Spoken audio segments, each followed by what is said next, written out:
Movie के start में saying you नाम के एक लड़के को दिखाया जाता है जो कि ट्रेन में सफर कर रहा था। वो देखता है कि अचानक से एक डीमन उसके ऊपर हमला कर देता है। वो सेंग यू को मार देता है। डर के मारे सेंग यू की आंख खुल जाती है, यानी वो एक सपना देख रहा था। पर वो नोटिस करता है कि वो तो इस समय अपने घर पर था, क्योंकि उसके ड्रीम्स इतने ज्यादा रियल होते हैं कि वो समझ ही नहीं पाता ये ड्रीम है या हकीकत। सेंग यू एक स्क्रिप्ट राइटर है। वो अब कुछ लिखने की कोशिश करने लगता है, लेकिन वो नहीं लिख पाता और उधर से लैंडलॉर्ड आ जाता है जो कि अपना किराया लेने आया होता है। लेकिन सेंग यू के पास किराए के पैसे नहीं होते, इस वजह से वो विंडो से बाहर कूद जाता है। इसके बाद वो एक फूड स्टॉल पर जाता है। वो फूड वेंडर से कुछ फूड लेता है, लेकिन वहाँ पर उसका एक दोस्त उसे देख लेता है। सेंग यू अपने दोस्त को देखकर भागने लगता है, लेकिन उसका दोस्त उसे पकड़ लेता है। दरअसल वो सेंग यू का मैनेजर है, जो कि दूसरे स्क्रिप्ट राइटर से काम लेकर सेंग यू को दिया करता था, और उसने सेंग यू को एक स्क्रिप्ट लिखने का काम भी दिया था, जिसके लिए उसने एडवांस में सेंग यू को कुछ पैसे भी दिए थे। लेकिन सेंग यू ने वो पैसे अपने इलाज पर खर्च कर दिए, क्योंकि उसकी सोने की प्रॉब्लम बहुत ज्यादा बढ़ गई थी। वो अपने ड्रीम्स की वजह से सो नहीं पाता था। वो अपना ये प्रॉब्लम अपने दोस्त के साथ शेयर करता है, तो सेंग यू का दोस्त उसको 10 दिन और देता है कि वो अपना काम पूरा कर सके। अब सेंग यू जब अपने रूम में आता है तो उसके लैंडलॉर्ड ने उसका सारा सामान निकाल के बाहर फेंक दिया था, जिससे सेंग यू के पास अब रहने के लिए कोई जगह नहीं बचती।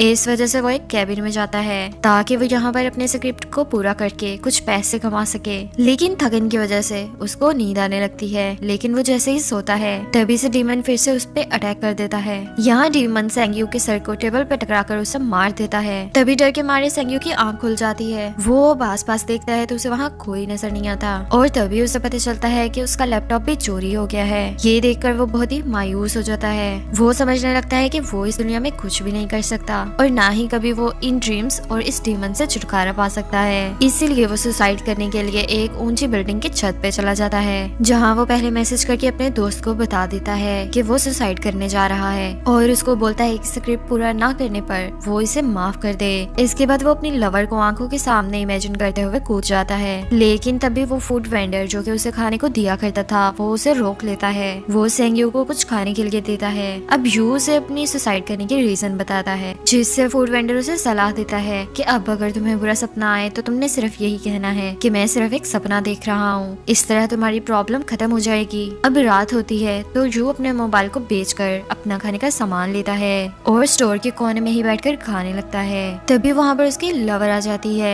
जो कि सेंग यू के कंधे पर हाथ रखकर उससे बातें करने लग जाती है। लेकिन अचानक से वो एक डीमन में बदल जाती है। जब सेंग यू उस डीमन को मारने लगता है तो सेल्स गर्ल को ऐसा लगता है जैसे वो पागल हो गया है, जिसकी वजह से वो एम्बुलेंस को कॉल करने लग जाती है। दूसरी तरफ रियल वर्ल्ड में डीमन सेंग यू को मार रहा होता है, लेकिन तभी यू को उस ओल्ड मैन की बात याद आती है। जिसके बाद डीमन जब सेंग यू को अपनी तलवार से मारने लगता है तो सेंग यू कहता है कि मैं एक ड्रीम देख रहा हूँ। ये कहते ही डीमन की तलवार उसके हाथ में आ जाती है और वो अपने ड्रीम से जाग जाता है। लेकिन इस बार जब वो जागता है तो उसके हाथ में डीमन की तलवार भी होती है। ये देखकर सेंग यू एकदम शॉक रह जाता है। वो इस तलवार को लेकर एक पार्क में जाता है, लेकिन वो अभी भी समझ नहीं पा रहा होता कि वो एक सपना देख रहा है या हकीकत। इस वजह से वो बार बार दोहराता रहता है कि वो सिर्फ एक सपना देख रहा है। लेकिन बाद में उसे एहसास हो जाता है कि वो सपना नहीं देख रहा और उसके हाथ में सच में वो तलवार है। अब वो इस तलवार को बेचने के लिए मार्केट में जाता है, जहाँ पर उसे इस तलवार के 20,000 रुपए मिलते हैं। इतने सारे पैसे देखकर वो बहुत खुश हो जाता है। इन पैसों से वो खूब खाता है और अच्छे अच्छे कपड़े खरीदता है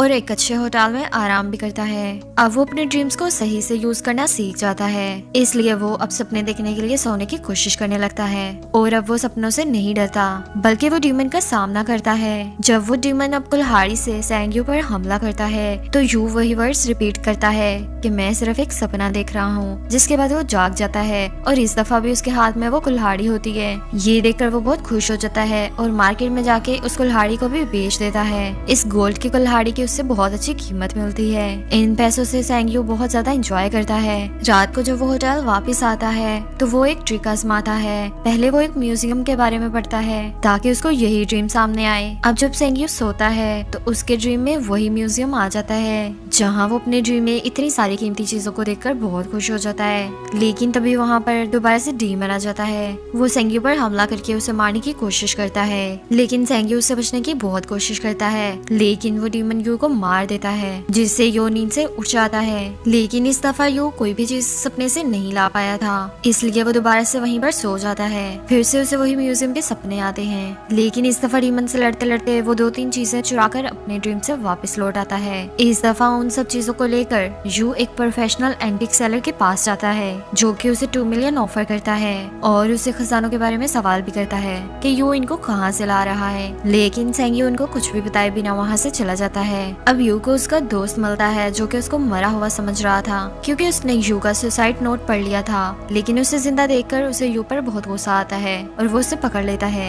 लेकिन यू अपने दोस्त को लेकर एक बहुत ही लग्जरी होटल में डिनर के लिए चला जाता है जहाँ पर वो उसे स्क्रिप्ट राइटिंग के लिए दिया गया एडवांस पैसे भी वापस कर देता है। उसका दोस्त यू को इतना अमीर देखकर हैरान रह जाता है। अब नेक्स्ट डे यू अपनी जीएफ के पास जाता है और एक टी ऑर्डर करता है। यू उससे पूछता है कि क्या तुम मुझे पहचान रही हो, तो वो नाम में इशारा करती है। तो यू को बहुत दुख होता है। दरअसल हुआ ये था कि यू उस लड़की को बहुत टाइम से फॉलो कर रहा था लेकिन कभी भी वो अपने प्यार का इजहार उससे नहीं कर पाया था। वो उससे फिर से क्वेश्चन करता है कि आखिर वो अपने कैफे को क्यों बेच रही है। तो वो बताती है कि वो लॉस में जा रही है जिसकी वजह से उसे अपने कैफे को बेचना पड़ेगा। अब सेंग्यू अपने फ्रेंड के साथ डिनर करने के बाद बहुत ज्यादा ड्रिंक कर लेता है। उसका दोस्त उसे लेकर उसे अपने रूम में छोड़ने चला जाता है जहाँ पर वो उसके सोने का फायदा उठा के उसके रूम की तलाशी लेने लगता है ताकि वो ये राज जान सके कि यू इतना ज्यादा अमीर कैसे हो गया। इसी दौरान वो देखता है कि यू को सोते हुए कुछ हो रहा है। इसके बाद यू अचानक से जाग जाता है और जागते साथ ही उसके हाथ में कुछ सोने की ज्वेलरी होती है जो कि वो अपने सपने से लेकर आया था। अपने फ्रेंड की इस पावर को देखकर यू का दोस्त हैरान रह जाता है, इसलिए वो यू से रिक्वेस्ट करता है कि वो उसे अपने साथ ही रखे, जिस पर सेंग्यू मान जाता है। अब सेंग्यू अपनी लवर के कैफे को खरीद लेता है क्योंकि वो उसे बहुत प्यार करता था, इसलिए वो उसे दोबारा से कैफे संभालने की रिक्वेस्ट करता है और प्रॉफिट को आपस में बांटने का वादा करता है। लेकिन लॉस की जिम्मेदारी वो खुद पर ले लेता है। इसके बाद ये दोनों आपस में मिलने लगते हैं और धीरे धीरे इनमें प्यार बढ़ने लगता है। सेंग्यू रात को अपने सपने देखा करता था जहाँ उसका फ्रेंड उसके सोने की रखवाली करता था। यू अपने ड्रीम से लाए गए सामान को डीलर्स को बेच देता था। इतना ही नहीं, सेंग्यू अपने ड्रीम्स में डीमन से फाइट भी करता था और अपने माइंड की पावर से वो ऑब्जेक्ट्स को मूव भी करा लेता था। अब अपने सपनों की पावर का यूज करते करते वो एक दिन बहुत बड़ा आदमी बन जाता है। अब वो उसी फूड वेंडर के पास जाता है और उसकी शॉप में बहुत सारे पैसे रखवा देता है क्योंकि वो इसे खाना दिया करता था और उसी की सलाह की वजह से आज वो इस मुकाम पे पहुंचा। वो अपनी लवर के साथ बहुत खुश रहने लगा था। लेकिन एक दिन यू सपना देख रहा होता है तो उसे सपने में एक डीमन दिखाई देता है जो कि मेडिटेशन कर रहा होता है। उसके चारों तरफ ढेर सारे खजाने होते हैं। लेकिन सेंग्यू की नजर उस बेल्ट पर पड़ती है जो कि डीमन ने पहना होता है, जो कि गोल्ड का बेल्ट था। वो बेहद खूबसूरत था। उस बेल्ट के लालच में यू उस डीमन के पास जाता है और उस बेल्ट को निकालने की कोशिश करता है। लेकिन यू की फिंगर्स जलने लगती हैं जैसे वो उस बेल्ट को हाथ लगाता है। लेकिन बेल्ट निकालते दौरान ही डीमन यू की बॉडी के ऊपर 2 फिंगर्स से निशान बना देता है। लेकिन यू अभी भी बेल्ट निकालने में बिजी होता है, इसलिए उसे इस निशान के बारे में पता ही नहीं चलता।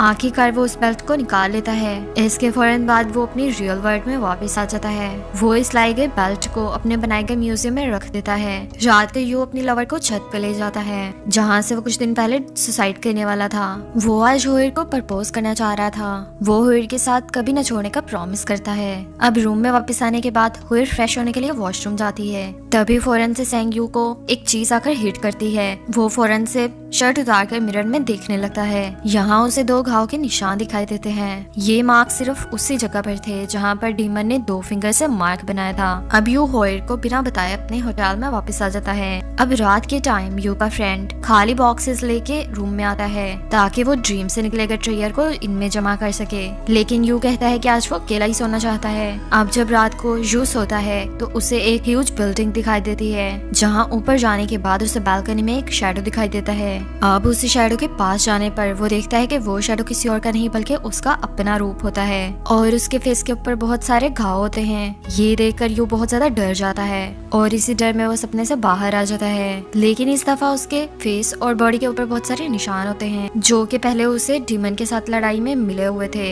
इन घाव को देखकर वो बहुत ज्यादा डर जाता है। अब वो फूड वेंडर के पास जाता है ताकि वो अपने घाव दिखा सके। लेकिन रास्ते में उसे कुछ लोग अगवा कर लेते हैं जिनको एक बहुत ही बड़े एक गैंगस्टर ने भेजा था, क्योंकि उसे यू के बहुत जल्दी अमीर होने के बारे में पता चल गया था। इसलिए वो सेंग यू को अगवा करता है ताकि उसे 10 मिलियन की डिमांड कर सके, जिसके बाद वो यू को छोड़ेगा। यू उसकी बात को मान जाता है, लेकिन जब उसका दोस्त पैसे देने के लिए आता है तो वो लोग उसको भी अगवा कर लेते हैं और उसे लेकर यू के पास ही आ जाते हैं। अब वो यू के रूम की तलाशी लेते हैं, जहाँ पर उन्हें ढेर सारी एंटिक चीजें मिलती हैं। वहाँ पर हुएर भी आ जाती है, जो कि सेंग यू को मिलने आई थी, क्योंकि लास्ट टाइम जब वो साथ थे तो यू बिना बताए वापस आ गया था, लेकिन गैंगस्टर के लोग उसको भी पकड़ लेते हैं। यहाँ पर यू उनसे रिक्वेस्ट करता है हम तीनों को यहाँ से जाने दो, लेकिन वो गैंगस्टर उसकी बात नहीं मानता। वो उन तीनों को मारने की कोशिश करने लगता है, लेकिन वो तीनों अपनी जान बचाकर वहाँ से भागने की कोशिश करते हैं, मगर इस हमले में सेंग यू का दोस्त मारा जाता है। इतने में गैंगस्टर के लोग यू और हुएर को भी पकड़ लेते हैं और वो उसे बहुत जख्मी कर देते हैं और बहुत ज्यादा मारते हैं। वो बहुत वीक फील करता है। इसी हमले में हुएर भी बहुत जख्मी हो जाती है।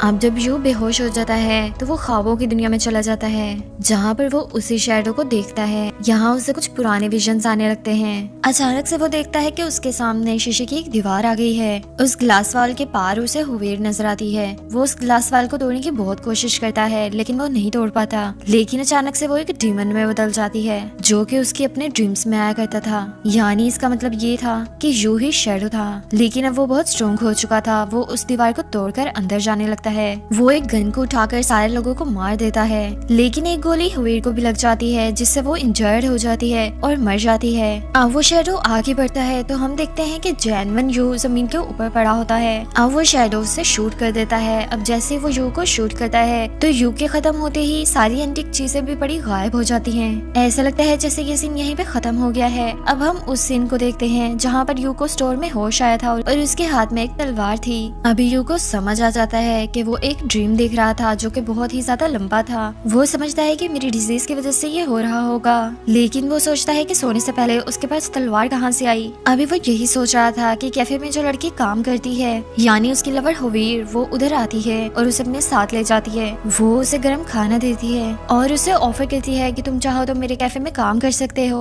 यू इस जॉब को खुशी से एक्सेप्ट कर लेता है। इस जॉब से वो फाइनेंशियली स्टेबल भी होने लग जाता है और स्क्रिप्ट राइटिंग दोबारा से शुरू कर देता है। उसका लिखा गया स्क्रिप्ट काफी अच्छी अर्निंग करता है, जिससे वो बहुत ज्यादा खुश हो जाता है। एक दिन वो उसे बूढ़े आदमी से मिलता है, जो कि उसे वही बैग वापस करता है जो कि यू ने उसे भर के दिया था। बूढ़ा आदमी उसे कहता है कि ये तुम्हारे पैसे हैं। वो यू को कहता है कि मैं सब जानता हूँ जो भी तुम्हारे साथ हुआ, क्योंकि मैं खुद भी ऐसे ही स्टेज से गुजरा हूँ। लेकिन यू को उसकी बातों पर यकीन ही नहीं आता और एक दफा से वो दोबारा ऐसे स्टेज में चला जाता है जहाँ पर वो कुछ भी एनालाइज नहीं कर पाता कि ये रियलिटी है या सिर्फ एक ड्रीम है। अब हम दोबारा से सीन देखते हैं कि यू जब कैफे में बैठा होता है तो वही गर्ल हुएर उसके पास आती है और उनके सामने वो शैडो खड़ा होता है, जिसका मतलब ये था कि वो शैडो रियल लाइफ में भी उनके साथ था और अभी कुछ भी पता नहीं कि वो इनके साथ क्या करेगा। और इसी सस्पेंस के साथ ये मूवी यहीं पर खत्म हो जाती है, लेकिन हम अंदाजा लगा सकते हैं कि शायद वो डीमन अब इनके साथ रियल लाइफ में भी कुछ करने वाला है या फिर अभी भी ये एक ड्रीम ही चल रहा है। तो अगर ये वीडियो पसंद आया हो तो इसको लाइक करना ना भूलिएगा और चैनल को सब्सक्राइब करके मेरी सपोर्ट जरूर बने, ताकि मैं और अच्छे अच्छे वीडियोस आपके लिए ला सकूं। तो मिलते हैं नेक्स्ट वीडियो में।